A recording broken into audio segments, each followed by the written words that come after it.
一尊二祖，三清四御五方老，你知道他们都是什么人物吗？三清祖师的威名，想必无人不知，无人不晓。而这四御和五方老向来都是很神秘。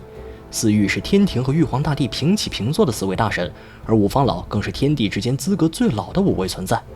孙悟空偷蟠桃时，七仙女曾说过上回自有救归，请的是西天佛老、菩萨、圣僧、罗汉，南方南极观音，东方崇恩圣帝，十洲3道仙翁，北方北极玄灵，中央黄极黄角大仙。这个就是五方五老。西方佛老指的是如来，是五老之首，被邀请到蟠桃会，他可以被允许带麾下的一些菩萨、圣僧、罗汉等从旁一起陪坐。南方南极观音是五老第2人，也就是观音菩萨。他既是佛教的菩萨，也是元始天尊座下的12金仙之一。在邀请行列里，他是南方的代表人物，与如来地位一样。这2位位列五方老，实至名归。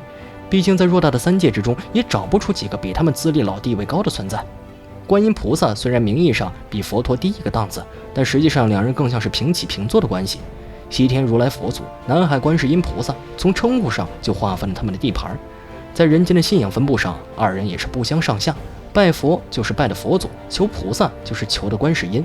北方北极玄灵，也就是真武大帝，民间常常称其为9天荡魔祖师，又称玄天上帝、佑圣真君玄天上帝，民间称为真武荡魔大帝，是道教的北极4圣之一。真武大帝统帅北方之地，因北方在5行之中属水，也被称为水神。关于真武大帝的来历，同样也有很多传说，其一是来自于星宿崇拜。古人把天上的28宿分为4组，分别以4灵来命名：东方青龙，南方朱雀，西方白虎，北方玄武。玄武是一种由龟和蛇组成的灵物，道教将其神格化为真武大帝。道经记载，北方玄武太阴化生，虚威表质，龟蛇台形，盘有9地，统摄万灵。真武大帝的形象威武不凡，身披金锁甲胄，手持北方黑魔滚角断魔雄剑，身旁有龟蛇2象。道经记载，隆汉元年7月15日，元始天尊在八景天宫上元之殿宣讲无上妙法，忽然天门大开，并有血光汇杂之气出现，原来是幽冥界的6天魔王在凡间祸害众生。天尊敕命真武大帝带领30万神将、6丁6甲、5雷神兵等下界到凡间，7日之内荡平了妖魔。人间有4大部洲，其中这北俱泸州乃是妖魔丛生之所，可谓是遍地枯骨，处处魔窟。不要说是凡人走进去，就是有着法术傍身的修行人士，也是送菜的份儿。一般的天兵天将也是不敢前去扫除，毕竟谁知道某个角落里有没有藏着什么老妖。而真武大帝就厉害了，一己之力单挑整个北俱泸州，最后竟然还赢了，可见他实力的强大。如此大能，和如来观音并列五方五老，想必也没人敢说闲话。可剩下的2位又是什么来头呢？东方崇恩圣帝，东胜神州的代表人物。东胜神州有一部分是海岛仙人，这10洲3岛就是海岛仙人的代表，比如福禄寿3星等都可以参加蟠桃会。神仙分别为名列封神榜的诸神和自在逍遥的仙人，神灵都必须听从玉帝的调遣，像是打卡上班的打工人。而仙人就自由得多，可以到天庭当差，也可以自由自在的做一个散仙。众所周知，西方是如来的地盘，北方则妖魔丛生，而南海又是观世音这位大能的道场，所以大部分散仙都是在东海修行。虽然平时都见不到他们的出现，但这群人也是不可忽视的一大力量。其中赫赫有名的就诸如东华帝君，这位神秘的东方崇恩圣帝也有很大的可能是他。天庭虽然统御3界，但对于这群强大的仙人也是要给几分面子。而五方老的最后一位中央黄极黄角大仙，绝大部分人都没有听说过他，估计是一位隐世的大能，能跟真武大帝并列为五方老，不说战力如何，身份肯定很高。五方老分别对应着东西南北中5个方向的势力代表，他们游离在天庭之外，却又有着千丝万缕的联系。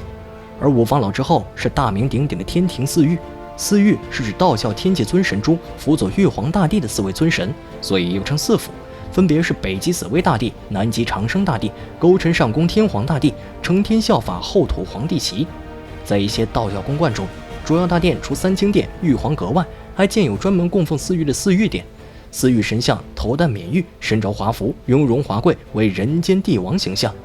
三清、4御作为道教尊神群体，常被合称在一起。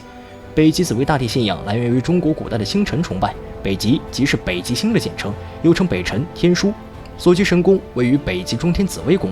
道经中称紫薇大帝的职能为执掌天经地纬日月星辰，统帅3界星神和山川诸神。紫薇大帝能呼风唤雨，亦是雷电鬼神。如9天应元雷声普化天尊御书宝经集注卷上曰：北极紫薇大帝掌握5雷也。由此，紫薇大帝受到历代帝王的崇祀，尤其在宋代，常与玉皇大帝一起受到奉祀。四川大足等地今还可见到宋代塑造的紫薇大帝神像，其形象为帝王打扮，旁边有威风凛凛的武将护卫，十分高贵威严。人间的帝王常常自称天子，号称紫微星下凡。紫微星动也预示着人间帝王的变化，可见这位北极紫薇大帝的地位有多崇高。除了名义上的三界共主玉皇大帝之外，就是他在天庭的地位最高了。4域的第2位是南极长生大帝，负责协助玉皇执掌40气候之神，能呼风唤雨，亦是雷电鬼神，亦控制万物祸福生发之枢机，故号都雷教主霹雳迦耶天尊，上座掌神霄玉清府号玉清真王，总揽32天8区。而号统天元圣天尊于浩劫中能嫉妒群生，普化众生，下化身9天应元雷声普化天尊，为雷霆神部之根祖，同时位列神霄9神大帝之首。世人皆求长生，长生不死是为真神，敢以长生为名号，这位大帝的存在时间一定非常的久远，和紫薇大帝一样，同样是非常厉害的存在。手里有一本南斗星死簿，能决定神仙的生死，是比阎王还强大的神仙。尊号长生，就是想让谁长生就长生的意思。又有传言，长生大帝就是南极仙翁，毕竟看起来蛮相似的。4域中的第3位，勾陈上宫天皇大帝，与北极紫薇大帝一样，源于我国古代星辰崇拜。勾陈同勾陈是天上紫微垣中的星座名，靠近北极星，共6颗星组成。勾陈上宫天皇大帝简称勾陈大帝、天皇大帝，职责是辅佐玉皇，权衡南北2极和天地人3才，协助中天北极，并主持人间兵革权衡之事，也就是俗称的战神。人间杀伐都由他主宰，战斗力也不是一般的强。传说他是斗母元君的儿子，而这斗母元君乃是先天之阴气所化，具有不可思议的威能，能孕育万物，漫天神佛都要尊其为母。勾陈善帝主管人间杀伐，被誉为战神、杀神，地位与玉皇大帝一般无二。4域最后一位，后土皇帝岐，又称为后土娘娘。后土信仰源于中国古代对土地的崇拜，地载万物，天垂象，取材于地，取法于天，是以尊天而亲地也，故教民美报焉。古代人们生活有赖于地，故亲于地，并加以美报献祭，所以有后土崇拜。大约始于春秋时期，后土皇帝岐为主宰大地山川之神，其职责是掌管山岳土地变化及诸山神、地奇和3山5岳大帝等大神，并节制节运之事。后土是上古母系社会对于土地崇拜和女性崇拜的尊称，后来才把它神格化。在4域之中，后土的地位最为崇高，毕竟它是大地意志的体现，和昊天上帝相互对应。在另一种传说中，后土乃是盘古精血所化的12祖巫之一，从天地开辟之初便诞生，经历了无数的纪元之后，开创6道轮回，镇守黄泉地府，所以后土又被称为平心娘娘。3清4域5方老都是神话赫赫有名的大人物，4域5方老都已经简单介绍过，而这3清则无人不知，无人不晓，分别为太清道德天尊，也就是老子；玉清元始天尊，上清灵宝天尊。3人乃是天下道门公认的祖师，无论哪一门哪一派，都要供奉他们的神像。可即便如此威名赫赫，前面还有一尊二祖，而排在他们又是什么来历呢？所谓一尊二祖3清4域5方老，这一尊指的就是开天辟地的盘古大天尊。